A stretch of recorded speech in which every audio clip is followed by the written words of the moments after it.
What up? How you guys doing out there today? This is your boy Roto Beast. I'm here with my boy Jeremy, and we're here to present you our NBA morning shoot around for Friday, December 14th. If you're new to this channel, please make sure and click the subscribe button below.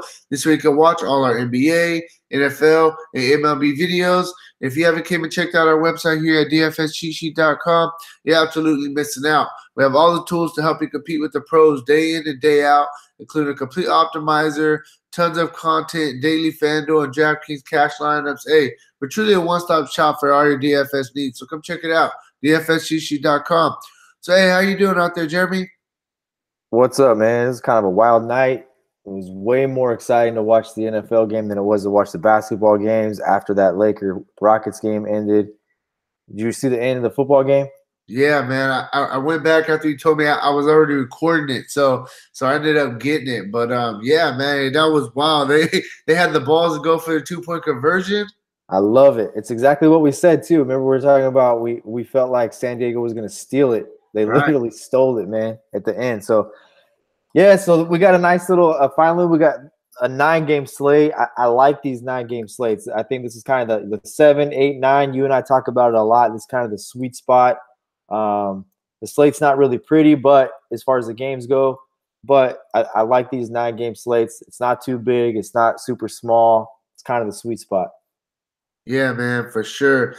Bro, I have a quick question for you, man. What do you think about all these fouls that James Harden gets, bro? Like it's ridiculous. Like the defender can't even slide in front of him with their arms up without getting a foul call. Like I'll tell you the thing that pisses me off about it, right? I don't like the fact that the NFL and the NBA and Major League Baseball, when there's a clear-cut rule that doesn't make any sense, they say, "Oh, we'll address it in the offseason." And they did that. The NBA, to their credit, they did that with the rip-through move, right? Where Durant and Harden, they have the ball low. As soon as the defender stuck his hand out, they'd rip up through the defender's arm.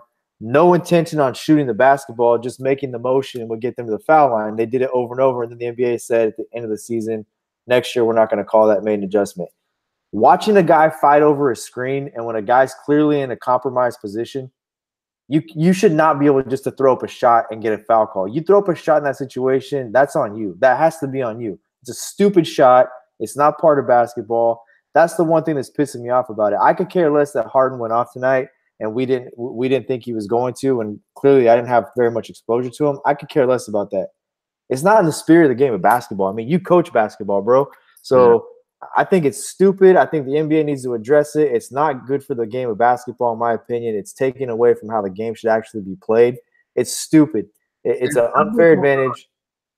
Some of them are just like clear-cut, just obvious like flops, no contact at all, and he's getting the calls. Like it's crazy, man. He's like, and here's the difference too. Like, I don't know how much the game you watch, but there was a spot for the majority of the game, Kyle Kuzma guarded him, right? I mean, Kyle Kuzma did a pretty good job at forcing him to go to his right, which we know Harden likes to go left, forced him to go right, and then he would get help. Towards the third quarter, he started taking those threes, and Kuzma was getting called for fouls. Josh Hart got called for one. Kuzma got called for one.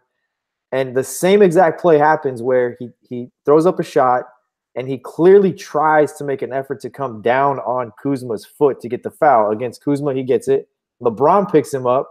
He tries the same exact flop, and because what? Because it's LeBron who's guarding him, then you don't give him the call. That's the bullshit about it. Like, it's not a basketball play. That, you know, Dirk developed like a defense against that, right? The whole coming down on top of somebody by kicking the leg out, jump shot Dirk would take. And now you can't even do that as an offensive player, right? So they've made adjustments. This is an adjustment they have to fix.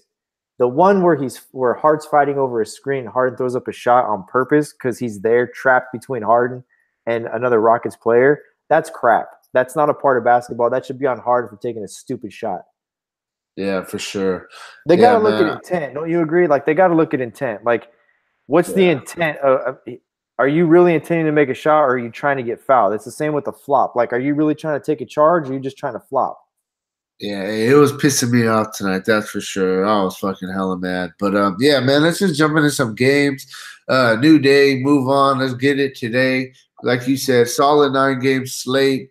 Yeah, man. So the first game we're gonna go with is gonna be the Atlanta Hawks going into Boston to face the Celtics. This game has a 224.5 over under. And Boston is favored by 13 in this one. Yeah, I don't have to talk about Atlanta, right? I mean, come on, you gotta mention at least Trey Burke.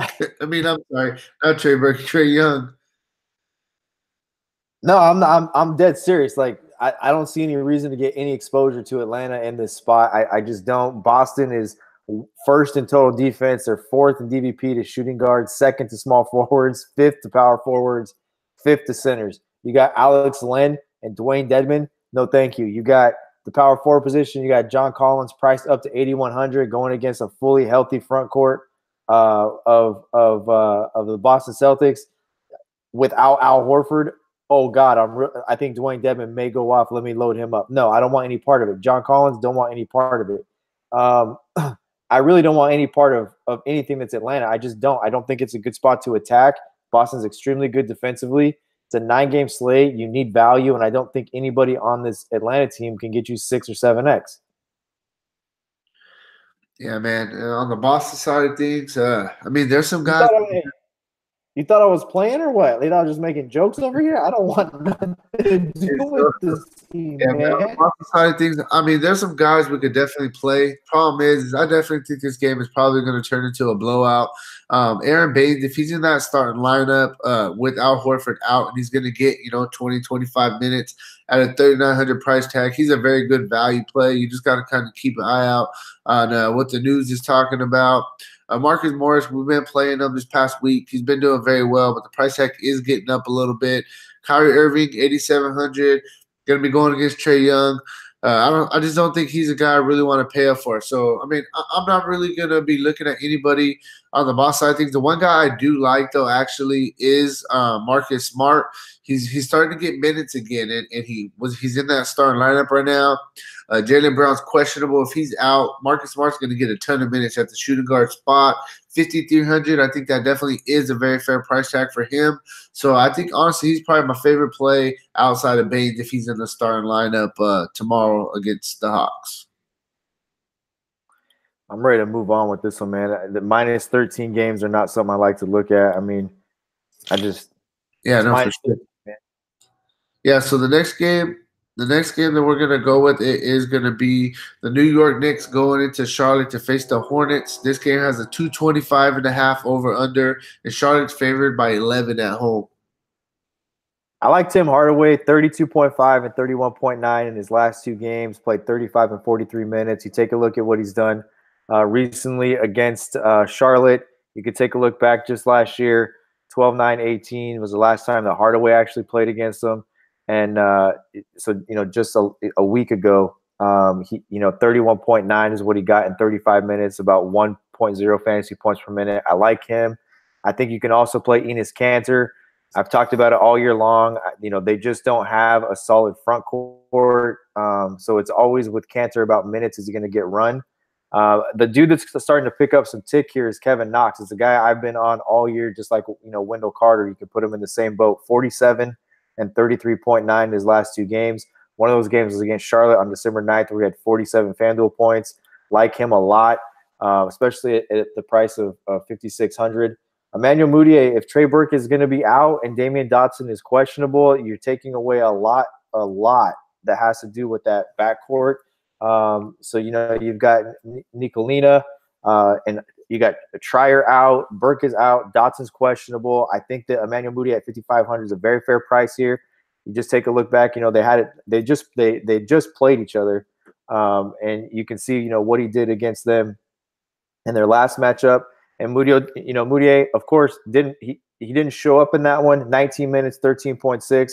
That's the New York Knicks, right? Like from one game to the next, you don't really know what you're going to get. That's the risk you take in playing them. But in this spot, no Burke, Dotson questionable, Trier already ruled out. I like him a lot as well. Mudiay at 5,500, and Vonleh, the guy's been very solid at 5,200. I think you can play him in tournaments too. I like big guys that are going against Charlotte. I just do. Yeah, man. And then on the Hornets side of things, I mean, obviously we talk about anytime Kemba Walker's at home, we like playing him. He's much better at home. 9,500, the price tag is up there. So for me, he is a GPP play. But I definitely think he can have a solid outing. I mean, like you just mentioned, they did just play. He went off for 47 fantasy points. That was at New York. I mean, I could see this being another, 50 fantasy point outing. Like this spot for Kemba Walker. I just don't know how much upside he really has on this price tag. If it was, 8,500, then I would like it a little bit more. But definitely think, yeah, he's in play. The only other guy I'm going to look at, Jeremy Lamb. He's one of those guys we always talked about it. Whenever he got minutes, he would be very consistent. Last game against Detroit, he didn't have a horrible game. He just didn't get the secondary stats he usually gets. But his minutes, he's regularly playing minutes in the 30s, 32, 33 minutes a game. I think you could look at him for have a little bit upside in this matchup against New York. Last game he only played 27 minutes but got you 19 points, 5 rebounds. So I mean for the Hornets, I'm just really going to be looking at Kemba Walker and Jeremy Lamb, both GPP plays, and that's it for me. Yeah. Cool. Next game we're going to go with, it is going to be Milwaukee Bucks going into Cleveland to face the Cavaliers. This game has a 219 over-under, and Milwaukee's favored by 10 in this one. So these guys literally just played as well. Giannis obviously missed that one. That seemed like just the ultimate kind of screw you situation. Like Cleveland didn't have Tristan Thompson. We don't think that you guys can match this. Giannis take the night off is kind of what that one seemed like. Giannis back for this one. I really don't know what to do with this game, to be honest with you. It's a -10 game, 228 or 229 looks like what the implied total is. So a lot of points are going to be scored here. I don't know what I really want to do with this game yet, to be honest with you. I think Malcolm Brogdon is a guy at 5,400 who's very fair price right now for his recent performance, averaging 27 minutes and 14.8 points per game right now. Eric Bledsoe playing at a really high level right now as well, 29.8 minutes per game, averaging 19.2 points over his last 5 at 7.7. Brook Lopez, this might be one of the only times all year that you'll hear me say I think you can play Brook Lopez at 5,400. And it's not because he's a great rebounder. I just don't think they have anybody that can actually guard Brook Lopez. And the guy can knock down shots. He can knock down shots from the perimeter. This kind of feels like a spot where you could play Brook Lopez in tournaments that are really low ownership, and maybe he puts 5 or 6x up for you. Ilyasova, a guy you can also potentially look at. You're going to have to see what's going on tomorrow with who's active and who's not active. If they're going to roll George Hill out, if they're going to roll out the George Hill experiment tomorrow. So I don't know, man. I don't know what I want to do here. I really don't. Brogdon seems like he's really the safest one of the group. Giannis got blowout potential here with Cleveland. How many minutes does he get? Is he at 12,000? And there's better spots to pay up at. Yeah, then I mean on the Cleveland side of things, I mean I'm not really interested in too much on this side. Larry Nance, I mean we've been playing him. He's been 5,500, even 6,000, 6,300. You can play Larry Nance, but now 7,000 for a guy who doesn't necessarily really score the ball too much. You're depending on secondary stats. I'm not going to be looking at him at this price tag. Colin Sexton, the young guy, definitely had a run. But he's cooled down a little bit. He hasn't really had the explosive games that he was having, say a couple weeks ago. And now they got a lot of guards, and all these guards are 5,000 to 5,500. You got Sexton, Burks, Clarkson. Now you got Dellavedova in the mix. Rodney Hood plays a little bit of guard. They have a lot of guards right now. So, and they're none of them are really cheap. So I'm not really gonna mess with. I'm just honestly Cleveland, stay away from me. I'll be honest with you, bro. The more that I look at this, the more interested I actually am a little bit in this game, to be honest with you, because what they have, they can run. And you're right, they do have a lot of guards. Even Blossom game is getting run, right? This guy had, I want to say 15 or 16 fantasy points last night, right? And got some run. Dellavedova was getting run. They got Rodney Hood, Osman, Clarkson, Burke, Sexton, like you said, and then Larry Nance at the 5. So I think this team can run, and it'll come down to if they can hit threes. If this team can hit threes, this game will stay close throughout. If they can't hit threes, this game will blow out. Mark my words. If they can't hit threes, this game will blow out. Yeah, so I mean, too much going on for me there. It's a stay away for me. So next game we're gonna go with, it's gonna be Indiana Pacers going into Philadelphia to face the 76ers. This game we don't have an over under or a Vegas line yet. Waiting on some injury news. So go ahead and get us started with that, bro. I like this game. This game I actually do like. Take a look at Oladipo. He's back. He put up 31 fantasy points against Milwaukee. 8,600 I think is a fair price for Oladipo. Anytime you get a guy that is that much on the ball as Oladipo is, under 9,000, I think, you compare him to Drew Holiday, DeMar DeRozan, Jimmy Butler, and guys of that stature.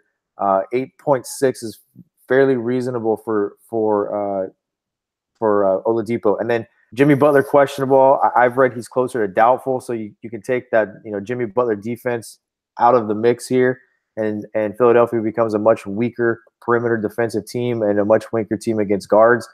Don't want anything to do with Miles Turner. I think Sabonis price coming down to 6.3.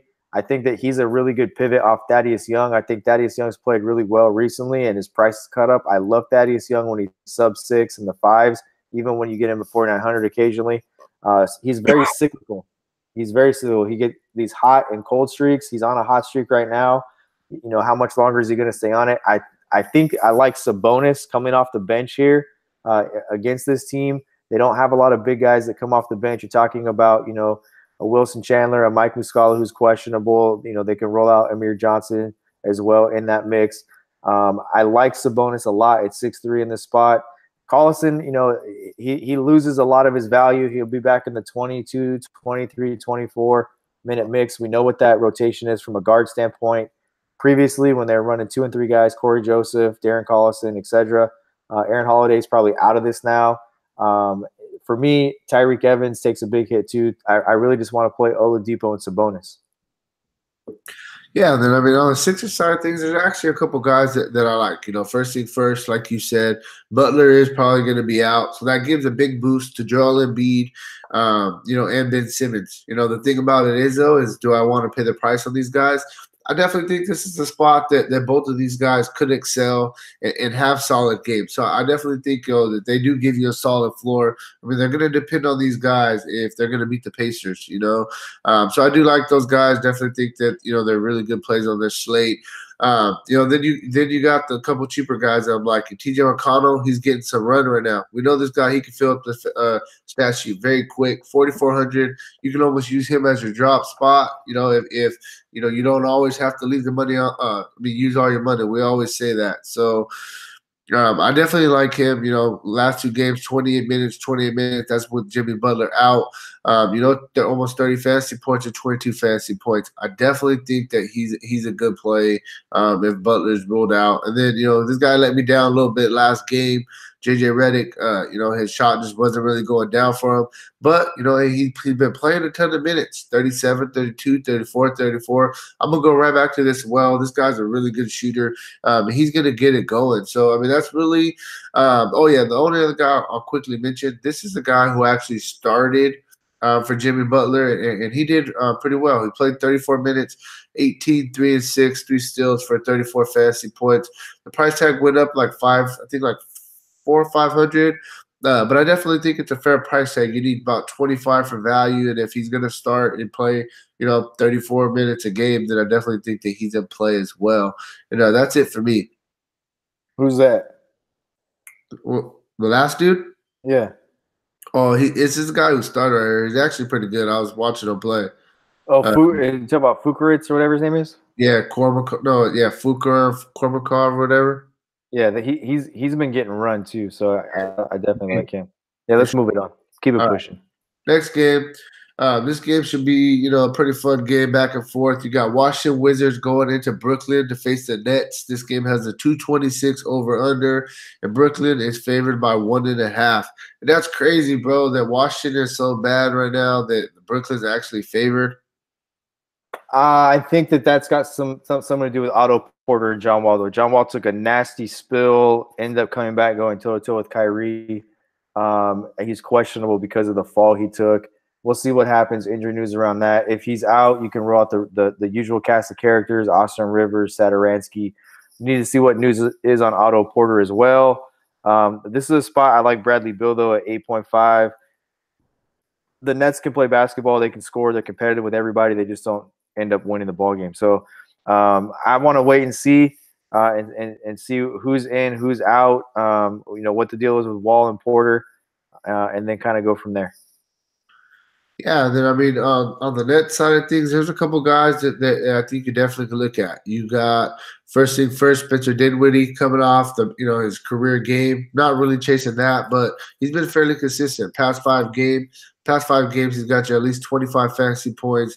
He's playing, averaging about 30, 31 minutes right now a game. This guy he does come off the bench, but he gets a lot of run. And this guy is a very active player.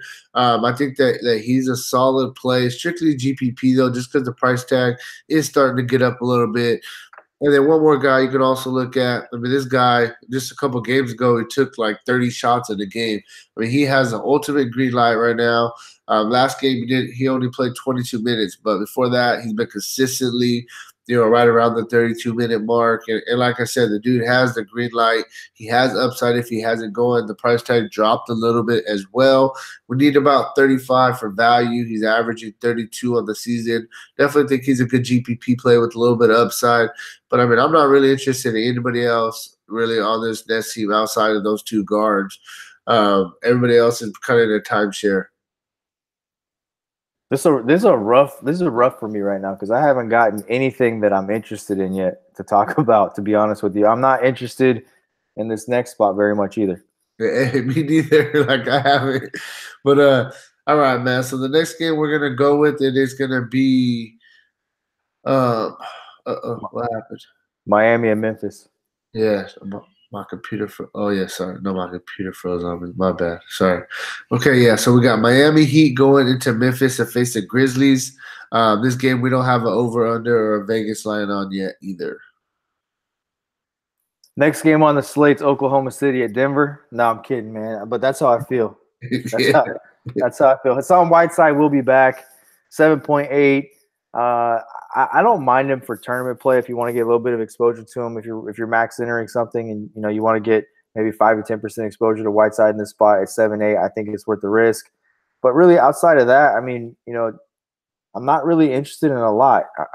To be honest with you, Dwayne Wade at 4.7. If you want to roll that out in tournaments as a shooting guard too, I could definitely see that.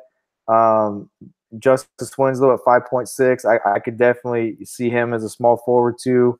But other than that, I mean, I don't really want to pay for 6.4 for Josh Richardson on this slate in this spot. Kyle Anderson and Garrett Temple are really good defenders. That's where they make their money.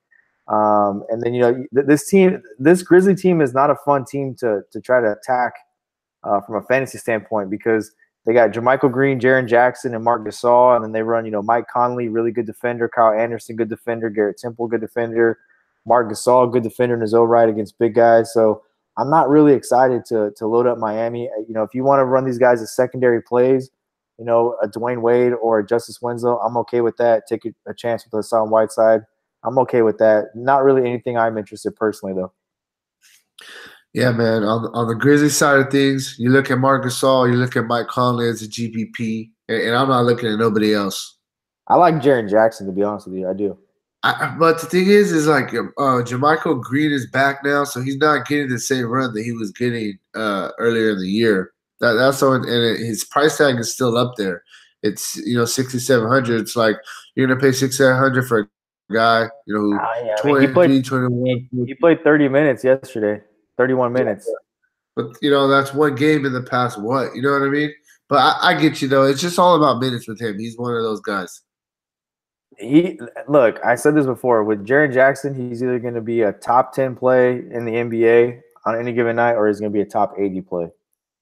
He's a GPP play. I like him.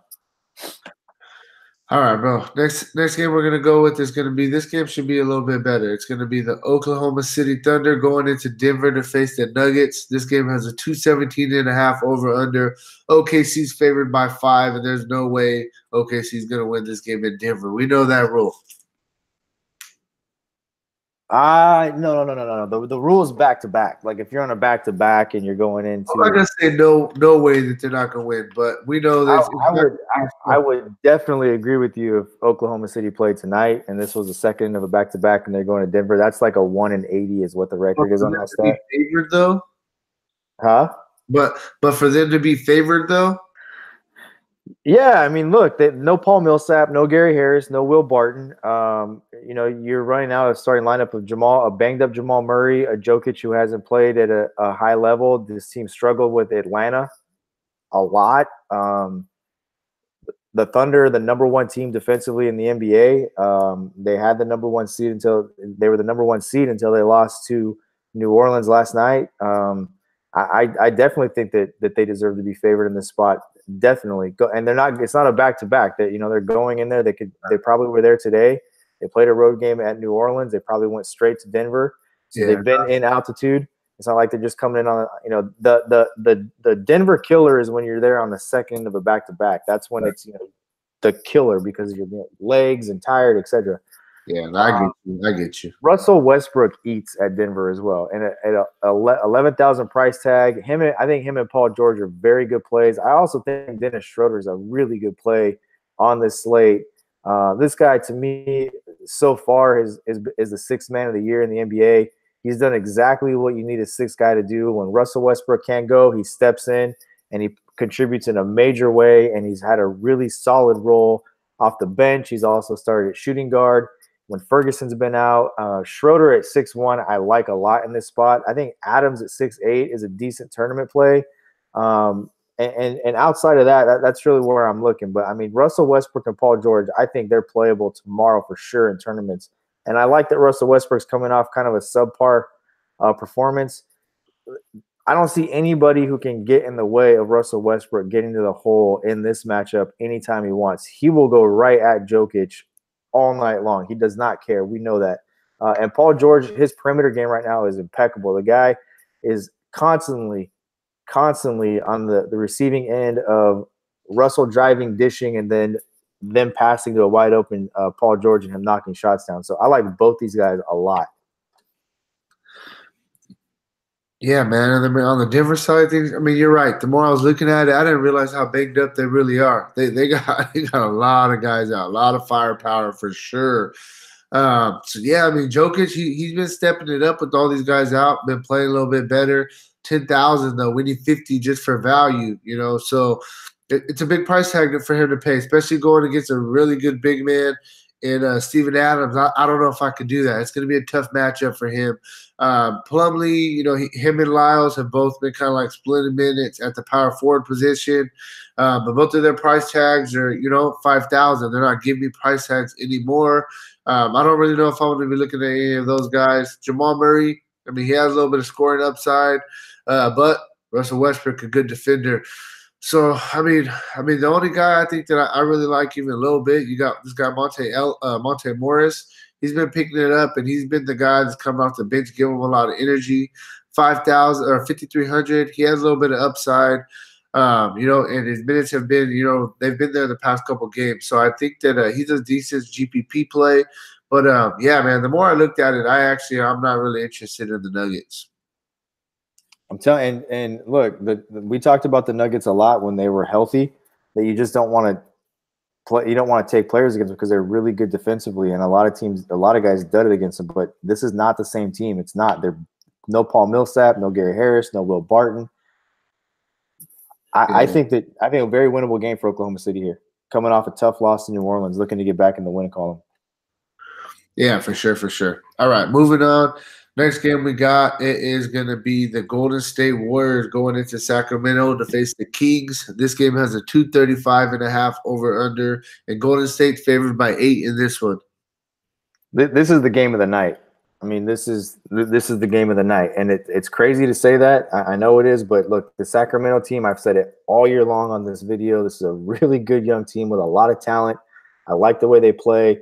We know what happened the last time these two teams played. I think that the -8 is.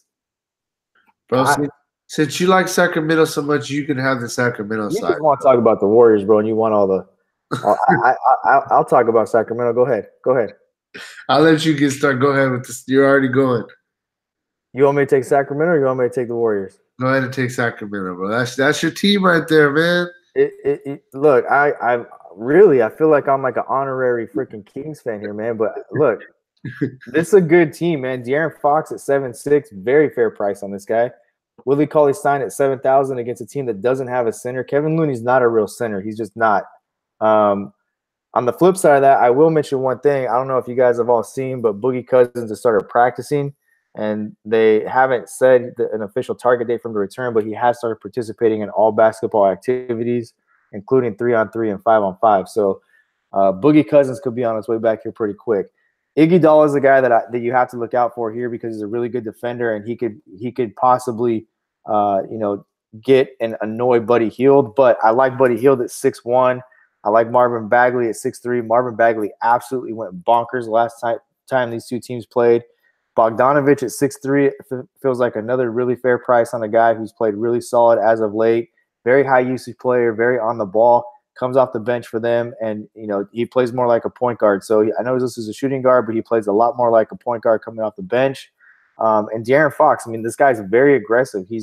This guy's like a skinny Russell Westbrook, man. Like Russell Westbrook's muscled up and toned up, etc. And De'Aaron Fox is like a skinny, angry, little skinny version of De'Aaron Fox is of Russell Westbrook. So, look, I like this team a lot. You know what I'm saying? I mean, he plays angry like that. You know what I'm saying? He's like turned it on where he's really aggressive. He kind of reminds me of, remember back in the day the Penny Hardaway commercials with the little Penny? He's like the little Westbrook. I know what you're talking about. All right, you done with the Sacramento side? Yeah. All right, yeah. So on the Golden State side of things, I mean, you look at the obvious guys. Steph Curry, 9,400. I mean, this is still a very fair price tag. He should be over 10,000. Last game against Toronto, I understand that he busted, got you 16 fantasy points. He's gonna have those games where he's only gonna beat 35 to 40 fantasy points because he has all these other guys that he plays around that can score the ball. And so some nights he just doesn't get that secondary stats that he gets. He doesn't necessarily, hit the 30 actual points and 10 3-pointers a game every single night. But he has upside. So I definitely think that Steph Curry is in play. I'm going against the Kings. You got Klay Thompson. His prices went down a little bit, but you're seeing kind of his usage and all that's going down now that the other guys are back, kind of coming back to reality. But the price tag is dropping a little bit. We know Klay, that he's a guy, he can go off at 31 points in a quarter. You always, you say this all the time. Klay's a guy you can put in. He's never going to kill you. You can put him in every single night, and he has upside for you. He absolutely destroys Sacramento. Yeah. So I think this is a really good price for Klay. Durant, 10,000. These guys are all, they're starting to kind of get their price adjusted. All the guys are coming back. They're getting back into the swing of things. All their production does go down a little bit, when they're all healthy. One guy I'm really liking, though, is Draymond, 6,800. He's a guy that fills up the stat sheet. The past 2 games, he hasn't done nothing, special. But we know what he does, and if he's gonna, they said he's not on a minutes limit. He just hasn't really had to play big minutes the past couple of games. If he's gonna play 31, 32 minutes, 6,800 price tag, that's an absolute steal for Draymond. All we need for value is 33, and we know the upside that he has. So if you're telling me that this game is the game of the night, then I think Draymond is like one of my favorite plays on this slate at this price right here. So yeah, I mean, that's really where I'm at, bro. It's just really the big 4. Oh, and then, a guy I guess you could consider is, he went back to minimum price. Alfonso McKinney, we played him earlier in the year when he was minimum price. He had a couple of really good games for us.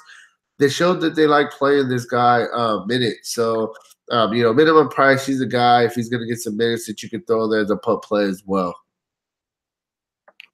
I mean, one thing I'll pull it up real quick because I want to make sure I saw this right. Yeah, he's played 23 and 17 his last 2 games. So, I mean, McKinney was a guy I was going to mention as well, and I agree with you. Draymond's one of my favorite plays in the whole slate at 6'8".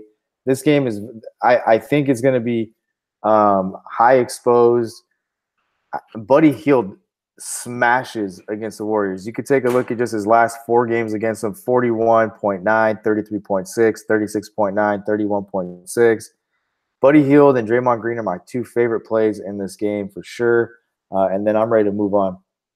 Yeah, man, for sure. I just see that price tag and I was like, oh, that's a steal for Draymond right there.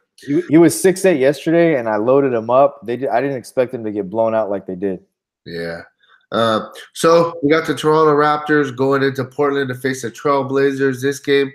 We don't have an over-under or Vegas line on it yet. Waiting on some injury news, Kawhi Leonard, etc. So go ahead and get us started with that. Oh man, I just don't look. Ibaka at 6'8" to me, in my bigger, I can already tell you right now, in my bigger tournament entries tomorrow, I will probably play Ibaka and Draymond at my two power forward spots. I mean, without Valanciunas tomorrow, Ibaka's played really, really, really good basketball the last two games against the Clippers and against the Golden State Warriors. Nurkic is not a guy that I'm scared of to play Ibaka. I think Siakam is in a really good spot as well at 6'5". Kyle Lowry playing really good basketball as well.